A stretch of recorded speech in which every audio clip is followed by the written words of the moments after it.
Si ustedes tienen una Biblia electrónica o ya sea una Biblia de las de papel, pueden observar que algunas Biblias típicamente hacen una división entre las partes de los capítulos. Si tienen una Biblia que separa partes, más bien que da encabezados, en Filipenses capítulo 1 van a observar que los versículos 1 y 2 son una parte. De ahí tenemos toda otra sección que va de los versículos 3 a 11. Y de ahí hay otra sección que es el final del capítulo. Esta mañana vamos a tomar solamente la sección de los versículos 3 a 11 y vamos a hablar aquí algo que si ustedes observan, si tienen su Biblia abierta y vayan a 3 versículos claves para que veamos lo que tenemos pendiente o queremos establecer con ustedes aquí. Número 1, en el versículo 3, inicia el versículo diciendo, Pablo dice, doy gracias a mi Dios. Abran sus Biblias para que lean conmigo. Doy gracias a mi Dios. Después vayan al versículo 8 y dice el inicio, porque, clase, Dios me es testigo. Vayan en el versículo 8. Y finalmente en el versículo 11 al final dice, para gloria y alabanza de Dios. Ahora sí ya despertaron. Muy bien. Entonces miren, lo que vamos a hacer aquí es, vamos a ver el contexto de este primer capítulo en función de la epístola. Y nos vamos a ubicar en lo que dicen los versículos 3 al 11, pero quiero que mantengan en mente que el hilo de lo que Pablo va a orar, o de lo que Pablo está orando o diciendo, está conectado absolutamente a Dios. Y lo hace porque para Dios es importante y porque para Pablo es importante hacer lo que Dios dice.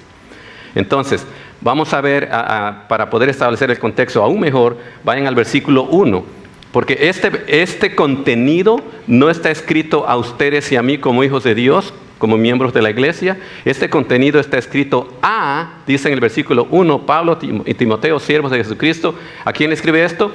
A todos los santos en Cristo Jesús que están en Filipos. ¿Verdad? Entonces, ¿qué es lo que estamos viendo aquí? Dice también a la continuación después de Filipos, con los obispos y diáconos. Esta epístola entonces está escrita de Pablo hacia estos hermanos. Entonces lo que vamos a aprender aquí está dirigido hacia aquellos que son nuestros hermanos. Es decir, ahí dice a los santos que están en Cristo Jesús. Santos simplemente es salvos, aquellos que ya estamos formando parte de la familia de Dios. Si tú estás aquí esta mañana y tú no eres un hijo de Dios, te voy a animar a que lo que vamos a escuchar esta mañana sea de necesidad para ti, entonces querer considerar la opción de aceptar a Cristo como Señor y Salvador y también ser objeto de esta reunión, más bien de esta oración. Entonces, número 1, Pablo le está hablando a esos santos. Estos santos, ¿cómo es que los conoce Pablo? Pablo estableció esta iglesia de Filipos en su segundo viaje misionero. Si ustedes recuerdan, allá en el libro de los Hechos, él encontró una mujer trabajando, vendiendo púrpura que se llamaba Lidia. Y más adelante, en el mismo pasaje, encontramos la historia del carcelero de Filipos. Si ustedes ponen todo esto en conjunto, ahí se da básicamente el inicio de la iglesia que ahora se llama la iglesia de Filipos, a quienes Pablo le está escribiendo, obviamente mucho después. Pero ¿qué es lo que está diciendo Pablo? Pablo le está diciendo en este capítulo 3, le está diciendo que él ora por ellos. Y ese es el tema que vamos a ver. Pero Pablo le dice que esa oración, como les dije hace un momento, esa oración él la hace porque está enfocada en Dios y lo que Dios está haciendo en ellos. Él hace esta oración porque Dios le es testigo. Él no hace la oración para que los hermanos se den cuenta de que él es muy espiritual. Pablo dice, yo hago esto porque Dios es mi testigo. Y finalmente Pablo hace esto porque él tiene algo en mente que quiere que se logre en la vida de los hermanos y es que al final le den alabanza a Dios. Por eso es que nuestros 3 puntos es, Pablo sabe que Dios comienza y perfecciona la obra en la vida de todo creyente, específicamente los hermanos en Filipos. Pablo sabe que Dios es testigo del amor que uno expresa como hermano hacia otros hermanos. Pero también Pablo sabe que Dios es quien recibe y debe recibir la gloria y la alabanza al final de lo que Él hace en nuestras vidas.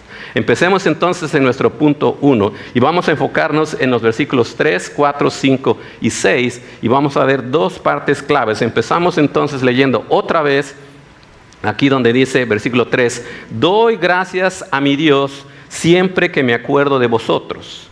siempre en todas mis oraciones, rogando con gozo por todos vosotros, por vuestra comunión en el Evangelio, desde el primer día hasta ahora. Y dice el versículo 6, estando persuadido de esto, que el que comenzó en vosotros la buena obra, la perfeccionará hasta el día de Jesucristo. ¿Qué es lo que observamos aquí? Dos cosas de inmediato que observamos en lo que Pablo empieza a decirnos. Pablo empieza a decirle a los hermanos, yo estoy orando por ustedes. Básicamente es lo que se está diciendo. Pero ¿cómo lo hace? Pablo manifiesta una actitud primero de gratitud y una actitud de gozo. Eso es lo primero que dice. ¿Con quién está agradecido Pablo? ¿Con la mujer que vendía púrpura que se llamaba Lidia y con el carcelero de Filipo? Probablemente sí. Pero ¿con quién realmente está agradecido Pablo? Dice el versículo 3, mi Dios. Mi Dios. Y por eso es que, si ustedes observan lo que dice el versículo 4, Pablo experimenta esa gratitud y esa gratitud le lleva a experimentar gozo cuando ora, porque dice, siempre en todas mis oraciones rogando con gozo por todos vosotros. Y quiero que piensen en un momento conmigo, por un momento conmigo. ¿Qué significa eso de rogar con gozo por otros? A propósito, la palabra vosotros que vamos a encontrar en todas en estas ocasiones y en todas las epístolas, la palabra vosotros es el plural de tú, que significa ustedes. Pablo le está diciendo, ustedes para mí son importantes. Entonces, pregunto otra vez para ustedes, ¿qué significa rogar con gozo por los demás? ¿Perdón? ¿Pedir? ¿Ok? Pero con gozo. ¿Cómo expresamos nuestro gozo? Tengo una cara cuadrada, tengo una cara de tristeza. Feliz, ¿verdad? Estamos gozosos. El estar gozoso es cuando vas a una fiesta. Todos ustedes saben qué es una fiesta, ¿o no? No, solo los santos no saben. No.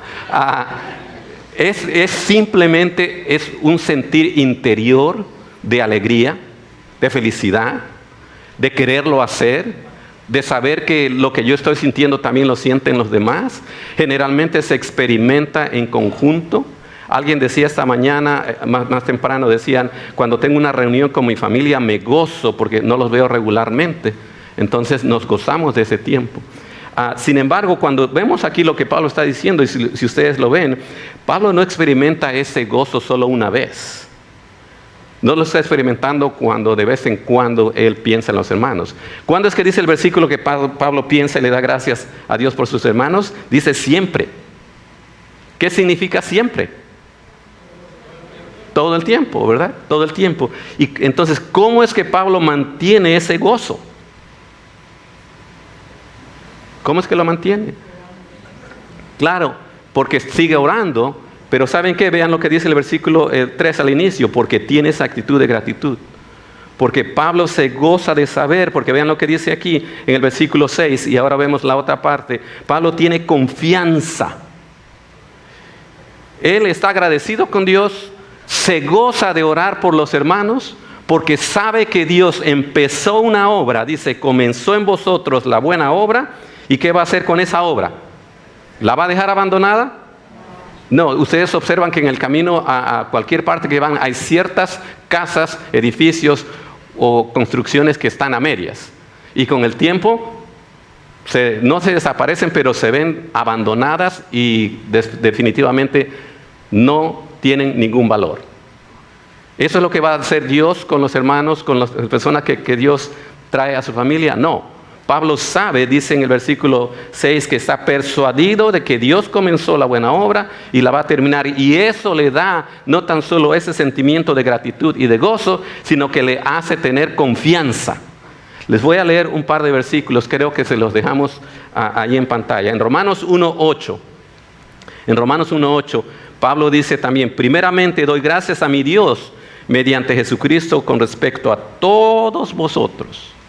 Voy a leerlo otra vez. Doy gracias a mi Dios mediante Jesucristo con respecto a todos vosotros. Eso es lo que Pablo está diciendo. Pablo está diciendo, yo le doy gracias a Dios. Yo sé que me puedo gozar en esta oración de pedir por el crecimiento de mis hermanos, porque yo sé que Dios va a terminar la obra con la cooperación del hermano o sin su cooperación. Y eso es lo que él está diciendo. Voy a Filemón capítulo 1 versículo 4 y una vez más Pablo sigue su patrón diciendo, doy gracias a mi Dios, haciendo siempre memoria de ti en mis oraciones. ¿Qué es lo que Pablo nos está diciendo aquí? Pablo está experimentando gratitud.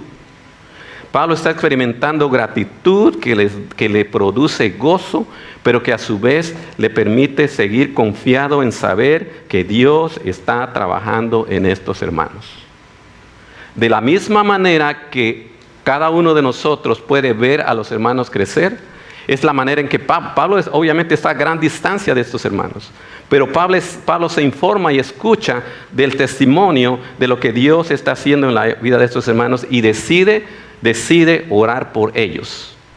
Por eso les decía, típicamente, y lo vamos a ver al final cuando veamos la parte de aplicación, típicamente oramos por la salud, por el trabajo, por las cosas que se necesitan, condiciones que hay que resolver, etcétera, etcétera. Pero generalmente no oramos por el crecimiento espiritual de nuestros hermanos.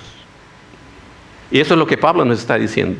Él está persuadido. Les voy a leer un par de pasajes en cuanto a la confianza. Dice en 2 Corintios capítulo 7, versículo 16, Pablo dice, me gozo de que en todo tengo confianza en vosotros. Dice Gálatas 5:10, y yo confío respecto de vosotros en el Señor.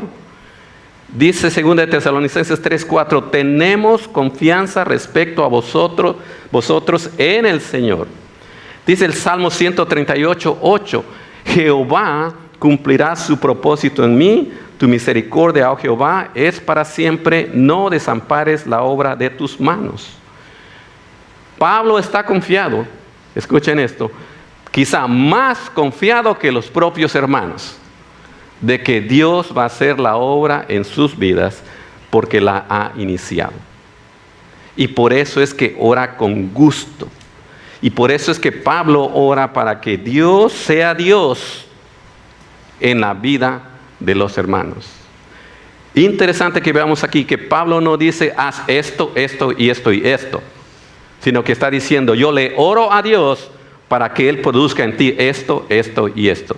Es decir, Pablo quiere que Dios sea Dios, porque cuando ustedes y yo como hermanos permitimos que sea Dios en la vida de los demás, y yo solamente intervenga en oración, entonces nuestro beneficio es experimentar confianza. Y la confianza nos hace agradecidos. Y el agradecimiento nos permite gozarnos en la oración. Eso es lo que Pablo está diciendo en esta primera parte. Yo me gozo. Y no está diciendo brinco, no está diciendo pongo una canción, no sé, a lo mejor sí, ya tenía ahora ya no hay ni CDs, ¿qué es lo que tenía? Su iPad o algo así, y se ponía a escuchar sus alabanzas, no sé cómo cantaban en ese tiempo. Pero Pablo no está diciendo eso, Pablo está diciendo yo me gozo, y el sentimiento de gozo lo experimento en el corazón. ¿Por qué? Porque Pablo sabe que Dios está mirando su corazón. Vean lo que dice en los versículos 7 y 8 en mi segundo punto. Dios es testigo del amor por los santos, porque dice Pablo, como me es justo sentir esto, pues, voy a leerlo otra vez, como me es justo sentir esto de todos vosotros, por cuanto os tengo, ¿en dónde? En el corazón y en mis prisiones y en la defensa y confirmación del Evangelio, todos vosotros sois participantes conmigo de la gracia. Esto es lo que Pablo está diciendo. Yo oro y me gozo por ustedes, no tan solo porque sé que Dios va a terminar la obra en ustedes, sino porque eso para mí es importante. Ustedes están en mi corazón. ¿Cuándo yo voy a recordar siempre a alguien? Cuando está en mi corazón. Cuando está en mi corazón. Y dice allí, todos vosotros sois participantes conmigo de la gracia, porque, dice allí, Dios me es testigo de cómo os amo a todos vosotros con el entrañable amor de Jesucristo. Si algo o alguien cuestiona a Pablo en cuanto a su oración por los hermanos, en este caso específico de Filipos, él explica por qué lo hace y qué es lo que fundamenta realmente esa decisión de hacerlo. Les voy a leer dos pasajes en los que una vez más Pablo confirma lo que está diciendo aquí, en que Dios es el testigo. Dice a los hermanos de Gálatas, les dice en Gálatas 4:19, hijitos míos, por quienes vuelvo a sufrir dolores de parto hasta que Cristo sea formado en vosotros. Pónganse a pensar por eso en un momento. El tener a alguien en el corazón, el desear que los demás sigan creciendo, me lleva a experimentar ese deseo de ver algo en la vida de mi hermano, de ver a Dios trabajando en la vida de mi hermano, pero que yo no lo puedo hacer por él. Tengo que dejar a Dios que sea Dios. Y él dice aquí, en el caso de la iglesia de Galacia, Pablo está sufriendo. Porque si ustedes van a esa epístola van a encontrar que hay muchos problemas. Se han desviado de la fe, se han desviado de los caminos de Dios. Y Pablo está sufriendo porque él sabe que estos hermanos necesitan corrección. Pero el único que va a hacer esa corrección es Dios. Y su papel entonces es orar. Hasta que Dios, dice, hasta que Cristo sea formado. En Romanos 1:9 dice, porque testigo me es Dios, a quien sirvo en mi espíritu en el evangelio de su Hijo, que sin cesar hago mención de vosotros siempre en mis oraciones. Y hasta ahora, hermanos, hemos visto lo que Pablo siente. En el punto 1 vimos, Pablo sabe que Dios va a comenzar y perfeccionar la obra y por lo tanto se goza y tiene confianza. Pablo sabe que Dios es el testigo de lo que él está haciendo pidiendo por los hermanos, y está bien. Pero en el último punto que vamos a ver esta mañana, que es el más largo de lo que vamos a considerar, es Pablo sabe que Dios recibe la gloria y la alabanza cuando hay fruto en la vida de los hermanos. Por lo tanto, Pablo utiliza los versículos 9 y 10 para enfocarnos en qué es lo que podemos orar por el crecimiento, cuando oramos por el crecimiento de los demás. Observen lo que dice el versículo 9. Dice, y esto pido en oración. ¿Se dan cuenta ustedes cómo la descripción del pasaje es muy natural? Primero Pablo nos establece claramente el por qué y cómo. Ahora nos establece que hay en su corazón, pero aquí nos dice, cuando yo oro por ustedes, esto es lo que yo le pido a Dios. ¿Por qué? Porque entonces los hermanos van a poder hacer un análisis, ver si eso está en sus vidas. Y eso es lo que la palabra de Dios hace con nosotros. Cada vez que vinimos aquí los domingos, nos manifestamos a la presencia de Dios, vemos el espejo de la palabra de Dios, y entonces eso nos produce o nos debe producir convicción de decir, esto es lo que Dios dice, esto es lo que debe haber en mi vida, la hay o no la hay, ¿qué debo hacer? Y entonces tomar acción.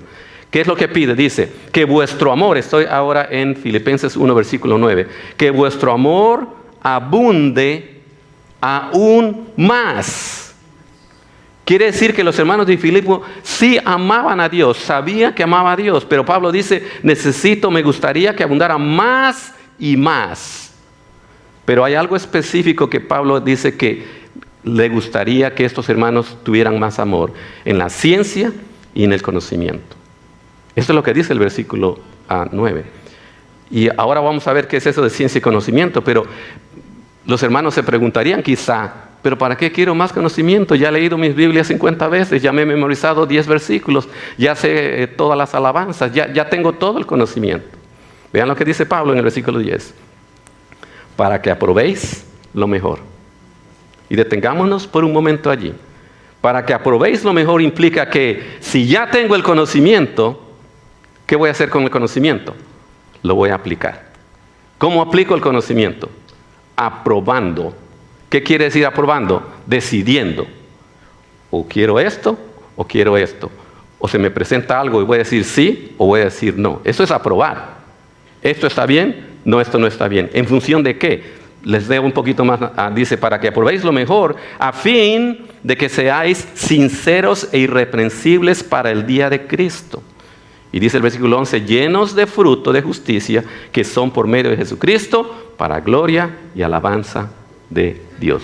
Vamos a separar estas palabras y frases claves y entender esto. Lo que sí nos queda claro, creo, es que número 1, Pablo tiene algo bien específico que ora por los hermanos. Lo primero que dice es ciencia y conocimiento para aprobar lo mejor, en los versículos 9 y 10. Es decir, que Pablo tiene en mente que estos hermanos probablemente ya han recibido mucha enseñanza, así como ustedes y yo. Pero ¿quiere esto decir que ya no necesitamos conocimiento y ciencia? Todo lo contrario. Siempre lo necesitamos. ¿Por qué? Porque nuestra mente es finita y porque nuestra mente olvida. y porque nos olvidamos muy rápidamente de lo que no debíamos olvidarnos, porque es reemplazado por la múltiple cantidad de estímulos diarios que recibimos, especialmente por los medios de comunicación social. Nuestra mente se satura de lo que más abunda a nuestro alrededor. Y lo que más abunda a nuestro alrededor son cosas que no van con lo que Dios dice. Cuando Pablo habla de ciencia y conocimiento, Pablo está básicamente diciendo si lo queremos parafrasear, es que cada uno de sus hermanos en Filipo sepa qué es lo que dice la Biblia. Eso es todo. Eso es exactamente qué es lo que dice la Biblia. Y una vez sepa lo que dice la Biblia, entonces tú vas a poder, pero mire que es interesante, no dice tienes que, dice para que tú tengas la opción de aprobar lo que es mejor. Tenemos el libre albedrío. Les voy a leer aquí varios pasajes y me gustaría que los leyeran conmigo en cuanto a esto de ciencia y conocimiento. Porque cómo se manifiesta realmente la presencia de la ciencia y el conocimiento, es decir, ¿cómo se manifiesta que ustedes y yo sabemos lo que la Biblia dice? Algunos de ustedes me pueden decir, bueno, ¿puedo memorizar y decirle a alguien? Y eso me da evidencia de que yo conozco, tengo conocimiento y ciencia de Dios. Probablemente es una manifestación, pero la verdadera manifestación, vean lo que dice Proverbios 4:18. ¿Cómo es que se ve el efecto de la palabra de Dios en la vida de los hermanos de Filipo y cómo se debería ver en la vida de ustedes y en la mía? Dice Proverbios 4:18, mas la senda de los justos es como la luz de la aurora. ¿Qué es la aurora? Es cuando empieza el sol a salir en la mañana, aunque hay una señora que se llama Aurora, pero esa es otra, ¿verdad? Como la luz de la aurora, ¿qué es lo que pasa con esa luz? Dice, va en aumento. No es como que encendemos, así como aquí encendemos la luz y ya hay luz. La salida del sol, la aurora, es progresiva. Así es el crecimiento espiritual de cada uno de los hijos de Dios. Eso es lo que Pablo está diciendo. Si tú vas a abundar, vas a amar más y más este conocimiento, esta ciencia, es para que pueda entonces cambiar tu vida, para que puedas ser transformados. Dice en 1 Corintios capítulo 14, versículo 20, hablando de esto del conocimiento y la ciencia. Hermanos, no seáis niños en el modo de pensar, sino sed niños en la malicia. Pero ¿qué es lo que dice después? Maduros en el modo de pensar. ¿Qué quiere decir eso de ser maduro en el modo de pensar? Es eso, aprobar lo que es mejor. Simplemente. Tener el conocimiento para poder tomar una decisión. No puedo tomar una decisión si no sé qué tipo de decisión estoy tomando. Tengo que evaluar, tengo que estudiar, tengo que considerar en qué es lo que me estoy metiendo. Dice Hebreos, por si acaso no quedaba claro, Hebreos capítulo 5, versículo 13. Y todo aquel que participa de la leche es inexperto en la palabra de justicia porque es niño. Y está bien ser niños, hermanos. Hay un momento en nuestras vidas que todos somos niños, porque somos recién nacidos en Cristo. Y es lo que Pablo logró ver cuando estableció la iglesia de los Filipos, en Filipo. Él los vio niños. Pero ahora que les está escribiendo, ¿deberían ser niños todavía? No, porque dice el versículo 14. Pero el alimento, ahí estoy en Hebreos 5:14, pero el alimento sólido es para los que han alcanzado madurez. Para los que por el uso, subrayen eso si lo pueden hacer en sus Biblias, para que por el uso tienen los sentidos ejercitados en el discernimiento del bien y el mal. Pablo dice, yo estoy orando para que ustedes realmente tengan amor abundante en ciencia y en conocimiento para poder entonces ejercitar los sentidos, discernir entre el bien y el mal y escoger lo que es mejor. También Pablo lo tiene en mente cuando leemos Romanos 12:2. Romanos 12:2. Pablo dice, muchos de ustedes se lo saben de memoria, no os conforméis a este siglo, sino transformaos por medio de la renovación, ¿de qué? De vuestro entendimiento. de vuestro entendimiento. Y vuelve básicamente a repetir lo que acabamos de leer acá. Dice, ¿para qué? Para que comprobéis cuál sea la buena voluntad de Dios, agradable y perfecta. El taller de la vida del Hijo de Dios, del cristiano, hermanos, ocurre de manera diaria. Y ocurre al aplicar el discernimiento de lo que dice la Biblia y lo que yo hago. De lo que dice la Biblia y lo que yo vivo. De lo que dice la Biblia y de lo que yo decido hacer. Eso ocurre todos los días. Y en la medida, dice Pablo, en la medida en que yo practico, en la medida en que yo aplico, en la medida que yo me doy cuenta de que esto que yo estoy haciendo no es lo que Dios dice y decido cambiarlo, estoy transformando mi entendimiento, estoy transformando mi pensamiento y como lo leíamos en el versículo de Proverbios, como esa aurora que se ve en las mañanas, así nuestras vidas van a empezar a reflejar la presencia de Dios en mi vida. Pero quiero que vean que Pablo está diciendo todo esto, no está regañando a los hermanos de Filipo.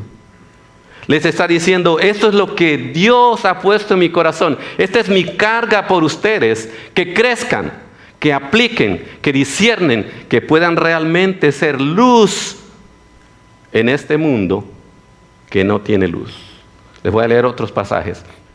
Porque dice aquí a Pablo, no tan solo eso, en el versículo 11, si van por un momentito ahí en el versículo 11. Ya dijo, ¿verdad? Para que probéis lo mejor, y el versículo 11 dice, llenos, ¿de qué? De frutos de justicia. Y vean, ese fruto de justicia es por medio de Jesucristo, para gloria y alabanza de Dios.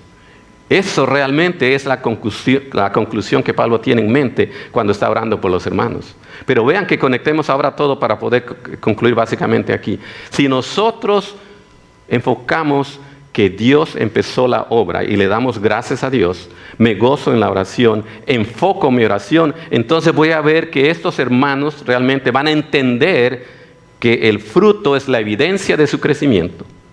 Y que su crecimiento realmente va a ser no para ellos mismos, ni para mí mismo que estoy orando por ellos, sino que el fruto final, el resultado de la obra de Dios ha de ser para alabanza y para gloria de nuestro Creador, que es Dios.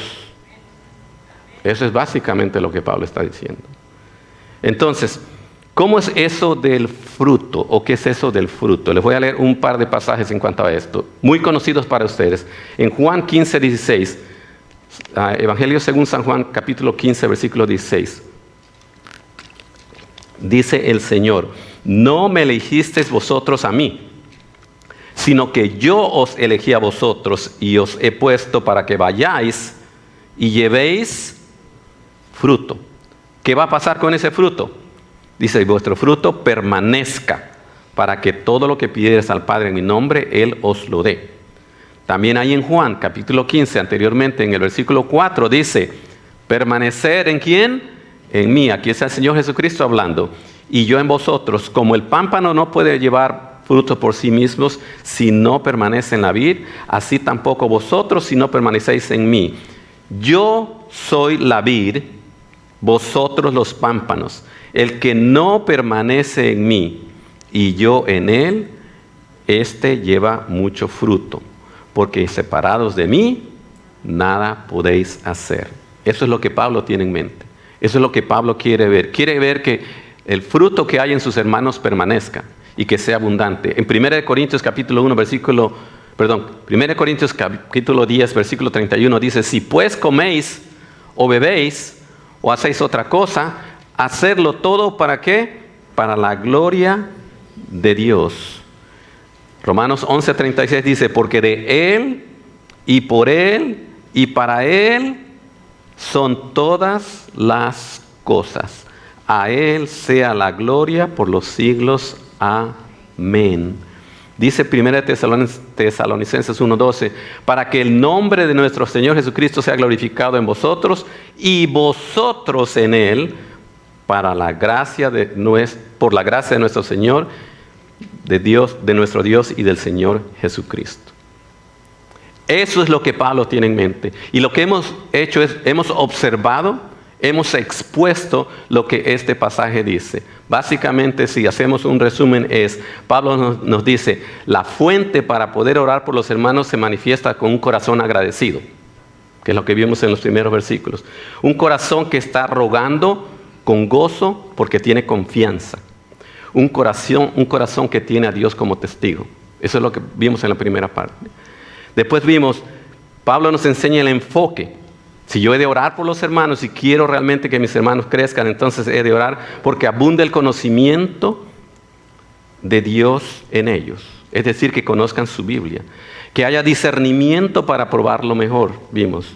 También vimos que haya fruto de Dios en sus vidas, pero que finalmente le den gloria y alabanza a Dios.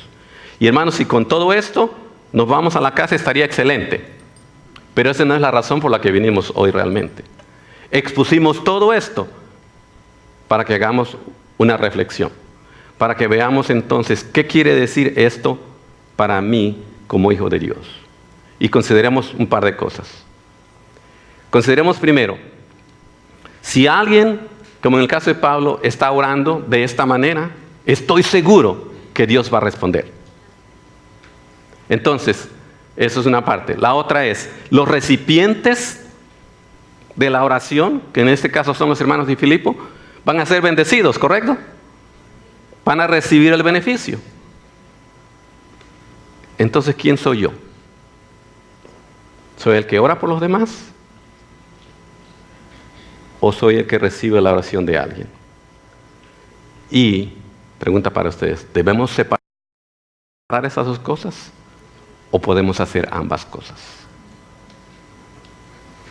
Si somos hermanos mayores, por decir así, que hemos andado en el Señor, realmente deberíamos adoptar lo que Pablo hace y orar específicamente por el crecimiento de los hermanos.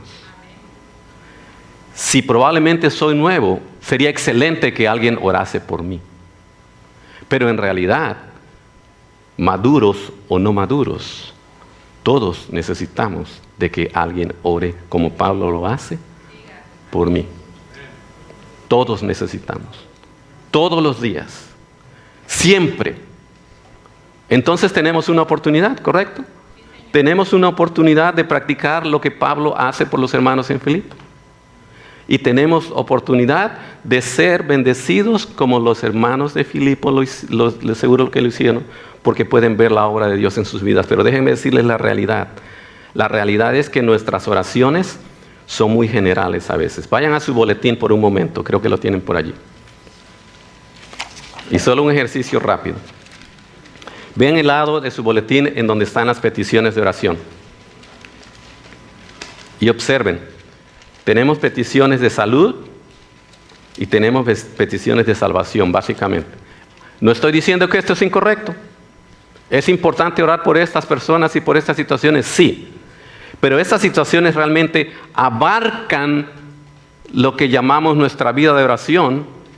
Pero ¿en dónde está aquí el orar por el crecimiento del hermano o hermana, el crecimiento espiritual de los hermanos o las hermanas? ¿En dónde está aquí? No está enfrente de nosotros. No lo hacemos una prioridad. ¿Saben por qué? Déjenme decirles esto. No oramos por el crecimiento espiritual de los demás porque hay una superficialidad en nuestras relaciones interpersonales. Estoy hablando de la iglesia, porque Pablo está escribiéndole a los hermanos de la iglesia, está orando por ellos. Y le está escribiendo a ellos, pero el principio para nosotros es, entonces, yo debería estar orando por los hermanos. Pero no lo estoy haciendo. Porque ¿cómo me comunico ahora con mi hermano? Por los medios de comunicación social. No lo saludo realmente. Me supongo que está bien porque me muestra una foto de lo que está saboreando, se está gozando de la comida. Pero todo eso es externo. Todo eso es material. Y lo que Pablo aquí dice, cuando yo oro por mis hermanos, lo hago con gusto, lo hago con gozo, lo hago con agradecimiento, porque están en mi corazón. Y están en mi corazón siempre. Y oro específicamente que crezcan, que aplican, que puedan realmente discernir lo que es correcto y lo que es incorrecto y que adopten lo que es correcto para que puedan producir fruto en su vida que alabe a Dios. ¿Esa es la actitud con la que oramos por alguien? Déjenme decirles que la realidad es no. No. ¿Por qué? Porque hay superficialidad. Decimos que oramos por los demás, pero realmente es sin esa profundidad. Déjame preguntarte entonces, probablemente puedo estar equivocado, pero ¿quiénes son aquellos hermanos? Y déjenme decirles, probablemente va a ser muy difícil que ores por todos y cada uno de los que estamos en este ministerio, incluyendo el primer servicio y este servicio. Pero Dios te ha de poner una carga. Pablo tiene la carga por esos hermanos y por esos hermanos está orando. ¿Por quién es la persona por la que tú tienes carga para que crezca en su desarrollo espiritual, en su madurez? ¿Quién es? No me tienes que contestar. Pregúntate, ¿quién es? ¿O quiénes son? ¿Cuándo los recuerdas? ¿Y qué es lo que vas a orar por ellos? Tenemos una oportunidad. Tenemos una oportunidad. Probablemente tú estás aquí, tú dices, me encantaría orar por alguien, pero realmente en este momento el que necesita oración por su crecimiento soy yo. Y eso está bien, hermanos. ¿A quién le vas a pedir que ore por ti? Y por ese momento quizá difícil en tu crecimiento espiritual. Probablemente tú necesitas empezar a que alguien trabaje contigo en el discipulado y se siente contigo y no tan solo ore por ti, sino que trabaje contigo para que tú adquieras ese conocimiento, adquieras eso que dice la Biblia y puedas entonces empezar a observar el crecimiento propio en tu vida. Un obstáculo y un pensamiento final con los que lo quiero dejar. Quizás si no oramos o no queremos orar por el crecimiento de los demás, es porque yo no estoy experimentando ese crecimiento de manera personal. Y me es difícil entonces percibir cómo es que se ve el crecimiento en otros si yo no lo estoy teniendo en mi vida. Quizá esa sería una oración personal. El pedirle a Dios que me ponga a alguien. Hermanos, no lo vamos a poder hacer solos. Necesitamos los unos de los otros. Y lo que Pablo está diciendo aquí es, yo oro por ustedes para que el fruto que ustedes tengan impacte a los demás. Y déjenme decirles que si tuviéramos tiempo y llamase aquí a muchos de ustedes a dar el testimonio de la gran obra que Dios ha empezado en sus vidas, no tendríamos tiempo. Pero en el camino se nos olvida que hay otros que todavía necesitan crecer y que hay muchos que todavía podemos experimentar ese fruto que alaba y que da gloria a Dios. Y creo que Dios nos puede dar convicción esta mañana en cuanto a una persona por lo menos. Porque miren, Pablo les escribió a estos hermanos y se los comunicó por escrito. Y yo quizá ore por alguien, pero ni tan siquiera tomo el tiempo de decirle, estoy orando para que Dios te dé ese conocimiento y tú puedas discernir lo que es mejor para ti en tu vida. Porque estamos muy ocupados. Porque quizá ni conocemos el nombre del hermano o la hermana que se sienta a mi lado cada domingo. Pero le sonrío y le doy la bienvenida, lo cual está bien. Por favor, no dejen de saludar a los demás. Pero creo, hermanos, que este es un reto y oportunidad de ir más allá y de invertir en la oración por el crecimiento de alguien. ¿Quién es ese alguien? Vamos a orar. Padre bendito, te damos gracias, Señor, porque tu palabra, Señor, es viva y eficaz, Señor, y nos penetra hasta lo más profundo de nuestro corazón. Y esta mañana, Señor, tú lo has hecho conmigo. Sabemos, Padre bendito, que necesitamos de alguien que me apoye, de alguien que ore por mí, de alguien que esté velando, Señor, por mi crecimiento espiritual. Y de igual manera necesito yo velar por alguien, Señor, porque eso es lo que tú nos mandas. El orar unos por otros, el cuidarnos unos por otros. Y mi oración, Señor, es que esta mañana tú te manifiestes de manera única. Que nos des convicción en este momento, Señor, de buscar a alguien que ore por mí o por quien yo voy a orar. Ponlo en nuestro corazón en este momento, Señor. Y no quiero terminar la oración si hay alguien aquí que no conoce a Cristo como Señor y Salvador. Este es tu momento de decir, a mí me gustaría de que alguien abriera la Biblia y me indique cómo conocer a Cristo. Si tú tienes ese deseo esta mañana de querer aceptar a Cristo como Señor y Salvador, simplemente levanta tu mano. Simplemente levanta tu mano y podemos abrirte la Biblia e indicarte cómo es que tú puedes venir a ser parte de la obra de Dios y cómo es que Dios puede empezar a hacer su obra en ti hoy. ¿Alguien puede levantar su mano? Hermanos y hermanas, el reto es para todos. Pensemos en quién será la persona por la que podamos orar y que en un futuro podamos dar ese testimonio de decir, este es el fruto de la fidelidad de Dios al responder a mi oración. Gracias, Señor, por tus bendiciones, por este tiempo y por este grupo y por esta iglesia, Señor. Gracias porque nos das oportunidades en todo momento, Señor, en todo momento. Siempre podemos empezar, en cualquier momento. Te damos gracias por todo esto y te seguimos dando agradecimiento por nuestra iglesia, que es firme y constante en enseñarnos, Señor, lo que tu palabra dice. Te agradecemos todo esto en el precioso nombre de Cristo. Amén.